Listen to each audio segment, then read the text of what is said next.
Namaste, Jai Hind, and welcome, ladies and gentlemen. About 3.5 years ago, just around the time that COVID struck, there was another massive issue that snowballed into perhaps the biggest argument of Brahminism versus the Dalit story or the narrative, anti-Dalit narrative in the United States.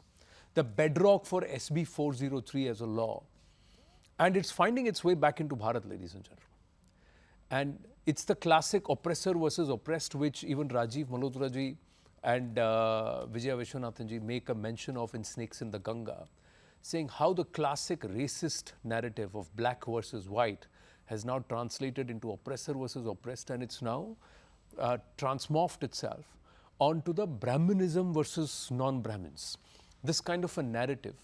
And this is targeting educational institutions of Bharat who are churning the CEOs today who rule the roost in corporate America or across the world. So there are various layers. Caught in the thick of all of this is a gentleman who says, charge me if I am guilty, but why make me the scapegoat? So in this edition, in this conversation, after that longish intro, I am going to ask short questions and we're going to get this man to say his piece. Sundar Iyer, namaskaram, namaste. Thank you. Thank you, Anand. Thanks for having me. Good to have you in Bharat, in our studios, and after quite a while that you have agreed to open up. Yeah. So let me ask you, what were the charges against you?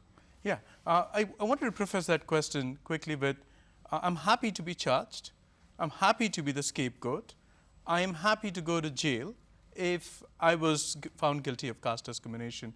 My focus here to speak to the audience is to tell you to go read the truth. Do not believe me. I'm just one individual. Go read the court cases, read the truth. Now, to answer your question, there were 3 charges that the state of California leveled on behalf of a person called John Doe, who filed anonymously for caste discrimination. John Doe was somebody who was my batchmate, who I hired in a tech startup. He was a batchmate from IIT? From IIT Bombay, whom I hired into my tech startup that was funded by Cisco in the 2015 era. When he went to the state of California, the Civil Rights Department, which is the employment agency, CRD. The CRD, filed 3 charges, one for discrimination, that he was discriminated based on his caste, one for retaliation. Retaliation is cause and effect, that he did something because of which I did something bad to him, and harassment. And harassment is a very severe charge. Yeah. It is about personal behavior. Calling somebody the N-word, for example, would constitute harassment. So there were 3 charges, and they personally laid harassment charges against me and another colleague of mine, Ramana Kompella. Now, when did this charge come about? And what are the facts of the case? Did you really discriminate against John Doe? The court has quashed the charges. We must tell our viewers that the court has quashed all charges against him and Ramana. But there is a suit against Cisco that continues. So that's another matter. But let's come back to you. Tell me and go back to that moment when you first realized that you've been charged of something. What was your first thought? Sure.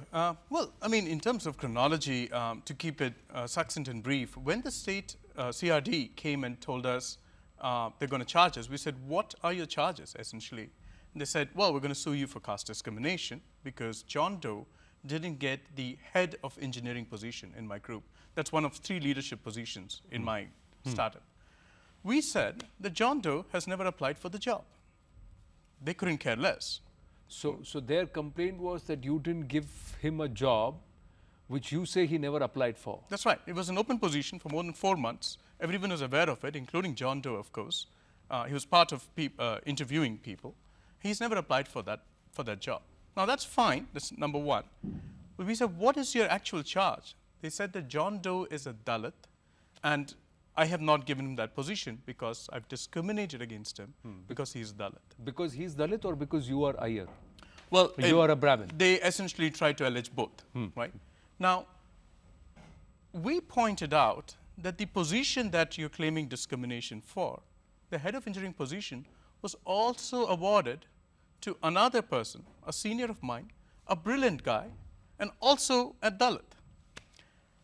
They couldn't care less, right? In fact, I wanted to point out something else.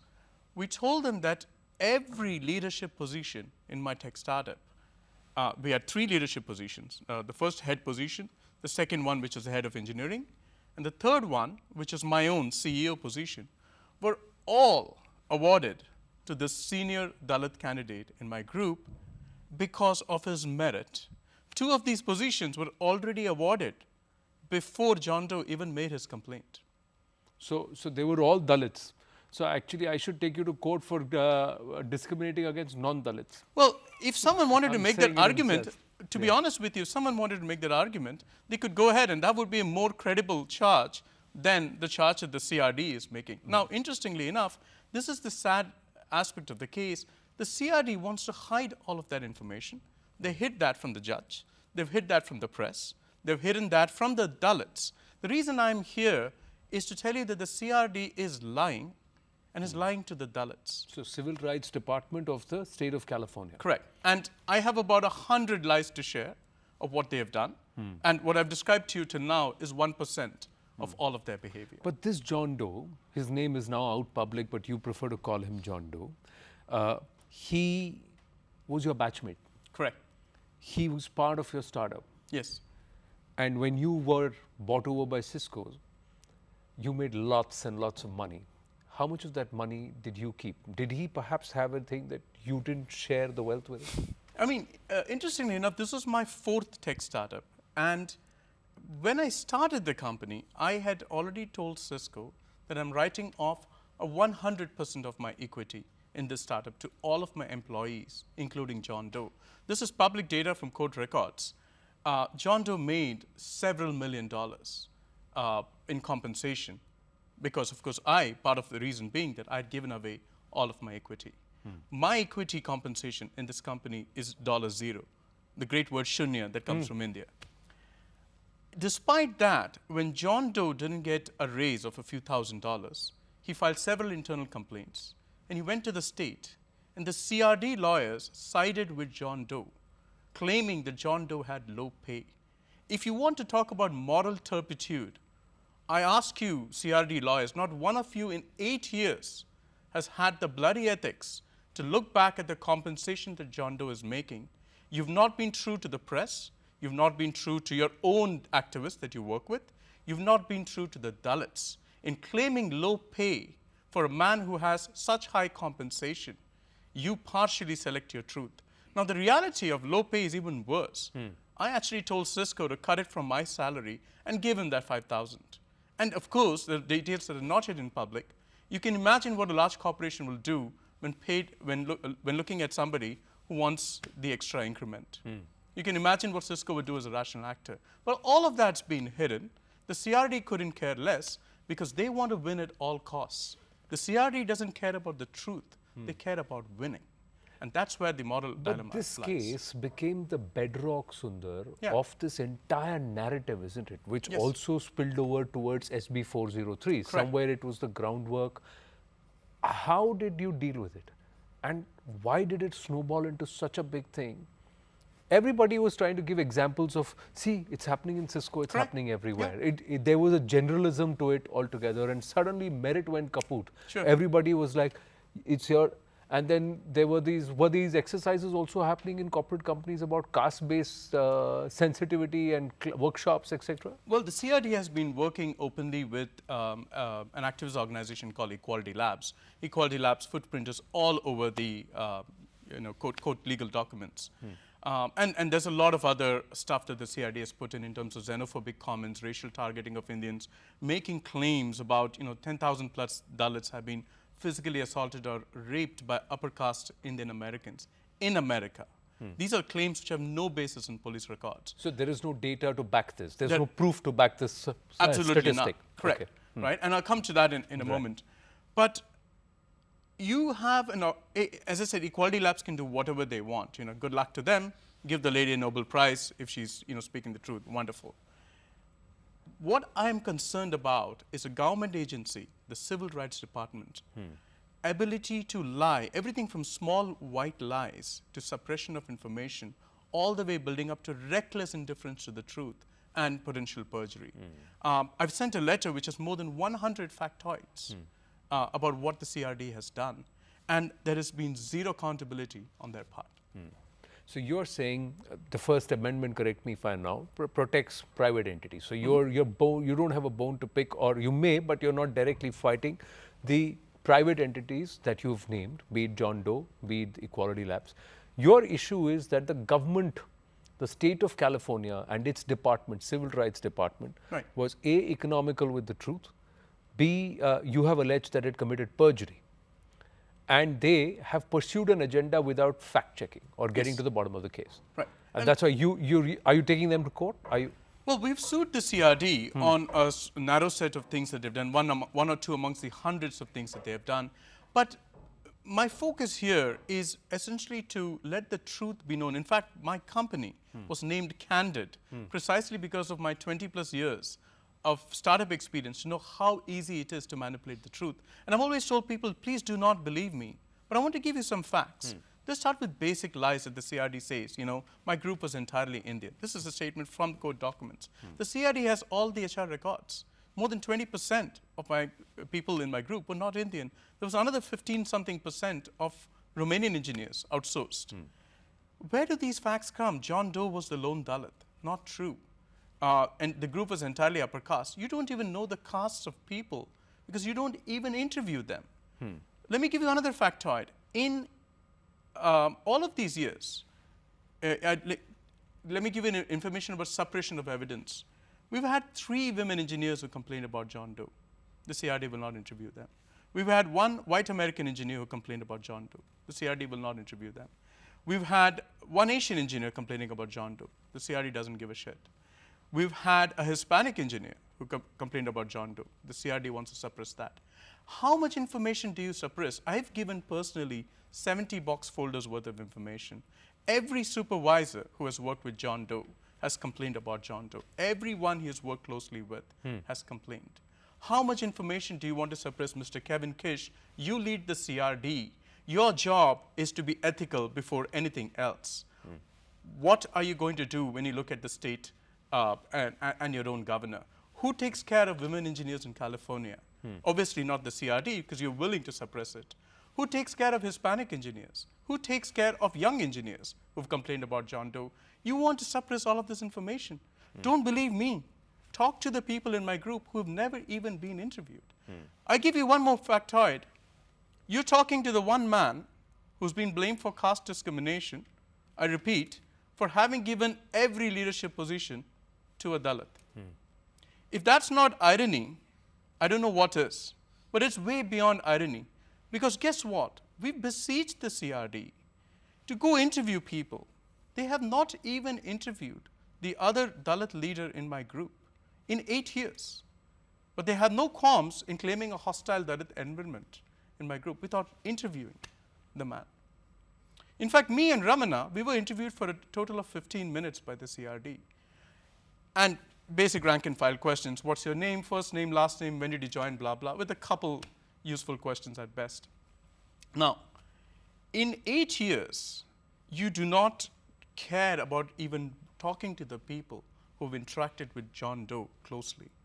These 4 prosecutors who brought this case, Ms. Janet Wipper, Melanie Proctor, Siri Thanasambot, Janet Hahn, you 4, with all this brouhaha in the world press, you've not even taken the time to talk to any one of us. She's never interviewed me, Janet Wipper. She apparently knows more about this case than me without ever interviewing me. These are just the facts. I mean, everything I've told you is just pure facts. But this belies logic. US media consistently says they always put a balanced version of equations. Right. They talk to both sides of the story. As State Department, Civil Rights Department, somebody who's going to prosecuting you, they should be talking to you because they should put you on the stand and they should grill you. And you're saying that you've not been spoken to more than 15 minutes. And the 15 minutes is mostly rank and file questions. In fact, interestingly enough, I was asked my religion in this 15-minute interview. I mentioned to them that I'm irreligious. And you can check this. It's 20 years of data I've blogged about. I just simply don't practice religion. They had no qualms painting me as a Hindu and a Brahmin, in that, and Brahmin being defined as a Hindu caste. By them, not me. They had no qualms. It's just, if you want to lie, I would expect the CRD to be a little subtle about it. But do US laws recognize classification of Hindus as a religious group and their groupings as castes, etc., etc., or did they just decide that they want to call you and put you into this group? Well, obviously, they've decided to call me and put me into this group, but what's worse, remember the First Amendment allows you freedom of religion. You interview me. It's one thing to come up and throw an identity on somebody, but you interview me. You ask me my religion. I tell you I'm irreligious. You still make it up. How bad is that? And that's just one amongst 100 such things. But forget me. I mean, to me, this conversation is not about me at all. I am roadkill as far as the CRD is concerned, and that's okay. I'm not here to talk about John Doe. It's okay. I'm not here to talk about equality labs. Good luck to you, Tenmoy. You're welcome to do whatever you want. I respect the First Amendment. But how does a state agency pull this off? Give you an example. The state agency working with equality labs uses survey data that basically makes the claim that there are 10,000 Dalits, roughly 26% of all Dalits. And if you look at estimates by equality labs, that would be any number between, let's say, 4,000 to 40,000 easily. You have thousands of Dalits who have been physically assaulted and raped, is that statistic. There's not one police record about that. The state makes this case 8 times in trial courts, pushes this information in the appeals court, gets kicked back to trial courts. They will not back off from that. The judge throws all of this stuff out. Equality Labs makes the claim that there are 250 plus complaints of caste discrimination, including sexual assaults based on caste in the tech sector alone. Geez, if these numbers were true, that's terrible. Let's go fix it. I would love to, raise the flag for Tenmoy and say, wow, let's give her the Nobel Prize if these numbers were true. But she makes these statements under penalty of perjury. But there's not a single record of this. How do you marry the two realities? But forget her. How does the state of California do this? Right? You have a state agency that is relentless in pushing a narrative with no checks and balances. Right? Let me ask you 2 questions. One, you and Ramana have been exonerated by the courts. Why do you want to pursue the matter now? Secondly, why and how is it going to impact us in Bharat? Sure. Whatever is happening in the US. Yeah. It's happening with you. What's happening from your perspective is unfortunate. From their perspective, they're fighting for justice. Somebody's raised a complaint, they're fighting. So there are 2 perspectives to it. I'm asking you, how does this in the long run come back to bite us in Bharat? Sure. And what was the link to SB 403? Sure. But more importantly, since you've been exonerated by the courts, right, why not get on with your life? Sure. So let me answer the first question. As you said, the exoneration to me is irrelevant, right? And by the way, we didn't even have to go to the court. We filed a motion to sanction the state lawyers because they filed claims without a legal or factual basis, and they dropped the case after that with a lot of internal stuff that I cannot talk about, which shows even more of an Al Capone-like behavior by the state. But I only care about the ethics and morality of it. Look, I'm still an agent for Cisco. I know what has happened is wrong. It's injustice. I know the suppression of evidence that they have done. I know the number of claims that are wrong. I know their dates are false and falsified. When you say they, it's the CRD. The CRD. The dates that they use are falsified, even though they are privy to information that cannot be true.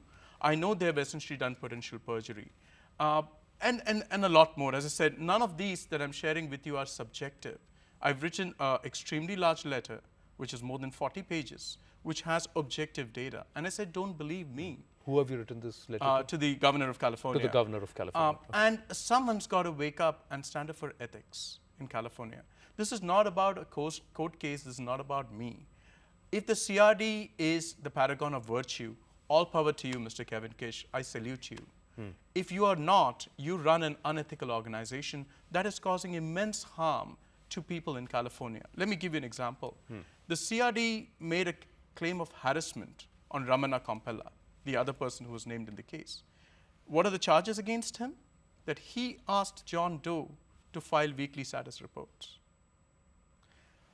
I am not a quantum physicist, but I cannot think of one infinite universe in the infinite universe theory where asking your employee to file weekly status reports constitutes harassment. Now, here's the rub. The state knows under penalty of perjury that the request to file weekly status reports came from Ramana's boss, white American boss, a wonderful man, Tom Edsel. The state knows that. It's under penalty of perjury. I have a copy of those records if needed. They couldn't care less. They know the request comes from Tom Edsel, and it's a very basic request. It's, hey, get John Doe, please do weekly status reports. They blame Ramana for it, right? And for a simple thing like weekly status reports. Why do I bring this up? Which manager in California can live and breathe today without having the fear of the CRD getting at them for the most ridiculous charges, right? That's why I care. What happens to the 40 million Californians today under the umbrage of a truant CRD? That's why I care. The state of California, by the way, CRD couldn't care less assigning caste to all of my employees. They are atheist, they are Muslim, they are Sikh, they are Christian, they are what have you. How do you assign caste to all of these folks? And of course, Hindus. How do you violate the First Amendment so blatantly, right? I've got to care for all of them. Apparently, the state of California doesn't, right? That's why I care. I am involved at a moral level, at an ethical level. It's not me that I care about the truth. How does it come back to impact us in Bharat? Yeah, so let me give you, forget the case for a moment, but let's take this at a higher level. If you look at the number of statements that the CRD has made about Hindu and Indian Americans, I'll give you a few sprinklings.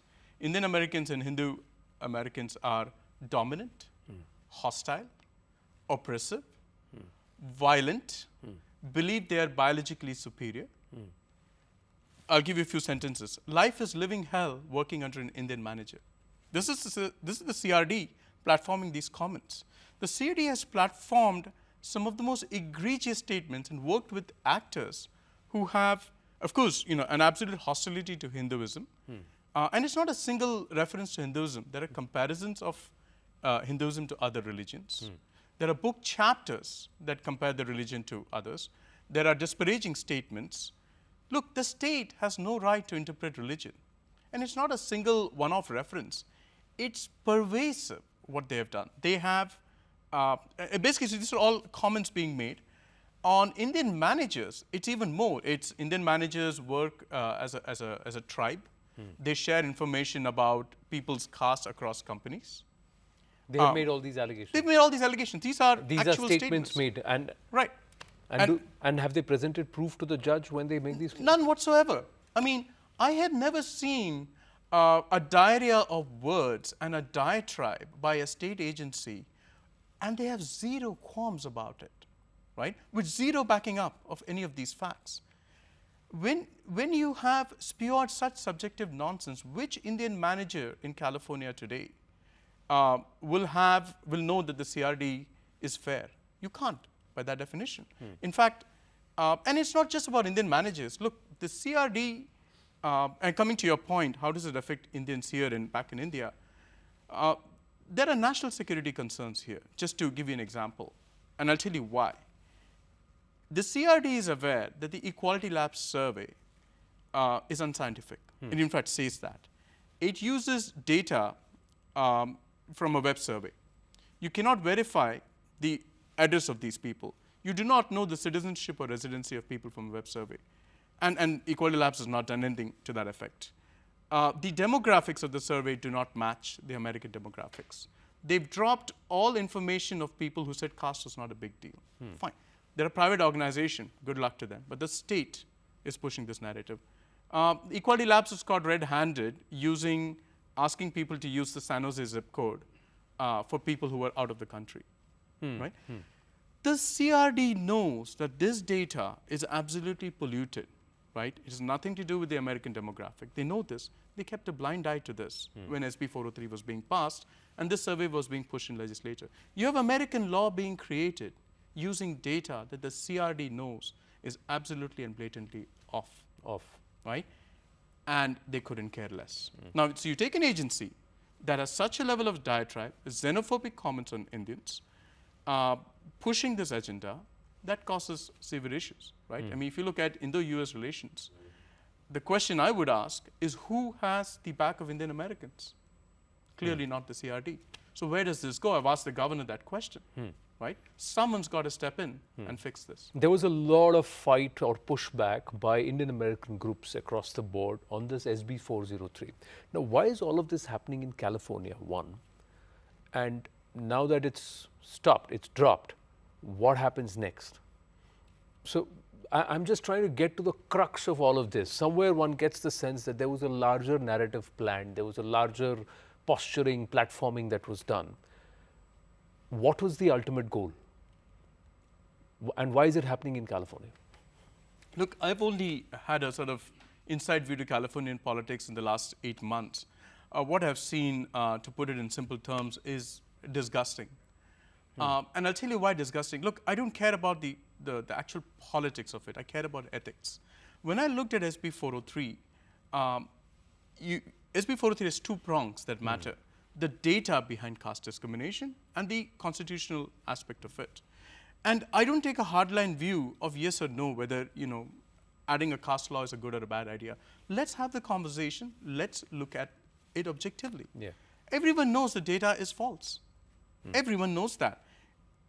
I have not seen a single legislature, barring a few who finally stood up, ask critical questions. I asked people in the California Democratic Party, just ask critical questions of the data being presented to you. That's your ethical job. Not one person did it. Not one within the progressives of the Democratic Party. That's sad. Look, we all want the truth to win. When you have political sort of legislatures who are so afraid either to ask the truth or drinking their own Kool-Aid, you have a much bigger problem. The problem in California politics is not about Indians or caste or anything else. It's a much broader problem. It's a problem of truth. You may push a bill and you may win by bullying your way through. That's unfortunately life. But you must be ethical about it. And I have yet to see someone who was open to do that, because many of them are afraid. Many Californian Democrats, to be blunt, are afraid of standing up to their own party. Right? So that's the one prong on data. And if you look at all of the video recordings of all of the people talking about widespread, caste discrimination, widespread physical assaults or death threats, not one can give you concrete examples to back it up. How sad is that? Right? The second prong is the constitutional one. But caste claims are already covered, right? Because the United States workplace discrimination laws are extremely broad. They're written in a way that they do not focus on any one ethnicity. So you have race, religion, ancestry, nationality, national origin. So for example, if your manager had an Oriya English accent and you had a Punjabi English accent, you could sue your manager for accent discrimination based on nationality. So the way the law works is you have all these broad knobs and you can pick and choose. But is it largely focused on India? Because there is sectarianism and casteism in Islamic nations in South Asia, in Christian nations, in Buddhist nations. Everywhere there can be sectarianism, there can be differentiation, there can be alleged claim discrimination. Right. Does this all talk about that, or is it largely India-centric? Well, so the word caste is largely South Asian-centric, and it's a sort of wink, wink, nod, nod, right? Because California textbooks define caste as part of Hinduism. The dictionaries define caste essentially as South Asian. But the law essentially says South Asia, doesn't mention India particularly. Yeah, so the way the law was written, SB 403, terrible first draft, and Senator Wahab knows what she did, to be blunt. But independent of all of that, the beauty of American law is, for example, America doesn't have a class system discrimination. For example, you don't pass a law on the Brits and say, well, you had a class system, or fiefdom and monarchy discrimination is disallowed, right? You have these broad knobs saying these are all forms of ancestry discrimination. And here's the beauty, John Doe, you're welcome to sue us in court. Go ahead, please. Every person needs to have their rights. And you can choose any knob. If you wanted to sue for caste, you could call it a form of ancestral discrimination, racial discrimination, nationality discrimination, or what have you. Right. And people have already done that. Caste plays Do you see that coming back into India now that you're in Bharat? Work also brings you. You're also aiding and doing a lot of work in the AI sector. We'll talk about this final 5 minutes. But do you see this entire narrative, oppressor versus oppressed, Dalits being the oppressed, the upper caste being the oppressors? You see this, the CRT, the critical race theory, and this entire aspect which Rajiv Malhotra also talks about in Snakes in the Ganga. You see this manifest in India today, even in the political narratives? Yeah, just one quick thing I just want to point out. I'm just helping and working with people working in AI. So I would not qualify myself as, probably I'll qualify myself as a 1 on 10 in terms of doing anything major in the AI sector. I want to be very honest about that. But answering your question, obviously bad narratives can go transnational, right? And it's already happening in India. Look, I don't know the dynamics of India. My focus in talking to the Indian press here is basically, I care about honest people. My immediate focus right now is what the CRD has done will affect Dalit Indians and Dalit Americans more than anybody else. When you have a state agency willing to lie their pants off, it's going to affect the one set of people that you intend to protect, right? And that's what I'm here to talk about. And of course, it also affects the upper caste leaders. Overall merit gets compromised, no? Because everything is now not looked from a merit prism. Right. It's seen from a caste prism. Oh, absolutely. So you are Sundar what? So your surname becomes more important than what Sundar is able to do rather than what. Sure. Because that's what should be the benchmark. What is it that you can do? What is it that you bring to the table in terms of capability? Correct. That then gets replaced by what is it that you bring as your surname? Absolutely. I mean, look, everything that's happening is affecting Indian Americans, and it's the average person in America cannot distinguish an Indian American or the caste or whatever, and for that matter, many Indians cannot. So this is definitely affecting the whole spectrum. It's going to affect the upper caste for sure. It's going to affect any honest to good manager, if you will, right, or employee. And that's already happened, right? The branding or the sort of invectives hurled on Indians in the last 3 years, as you've seen in the press, is bad. I mean, you have this sort of corner of people trying to nibble away at the grand story of Indian Americans and what they have done. And of course, it's coming back to India. And so my focus here was to try and speak the truth as quickly as possible. I've kept my mouth shut for 7 years. Yes, right? One of the other things. Why is Sundar Iyer not speaking? Because I honored the thing about staying quiet. I didn't have to, but let the case. I started speaking after I was out of the case. I would tell people even more to speak up earlier. But today, the reason I'm speaking up now is because when I'm out of the case, my words have more meaning, right? They have more truth to it. But more importantly, I still tell people, do not believe me. Go read. I mean, there's actually a website called Caste. So did you meet the American media? American I editors? have, and I'm coming to that in a quick moment. Yeah. There's a website called castegate.org. Yeah. It's beautifully written by, I think, a lot of sort of people who've just collated the code documents. Go read those. Do not believe me. These are information put by Cisco and a lot of other documents in the code. Now, coming to your question on the American media, here is what is shocking to me. I've spoken to the New York Times, I've spoken to Politico, I've spoken to the Los Angeles Times, and many other publications that have been given access to the code documents. Cisco themselves has given these code documents to the Washington Post, Bloomberg, and what have you. Not one mainstream media agency wants to write the truth about the case. Not one of them wants to even look at it skeptically. And that's a sad thing. When you have Indian American kids to whom you're using the Cisco case as a prime example of caste discrimination, even though it's just allegations.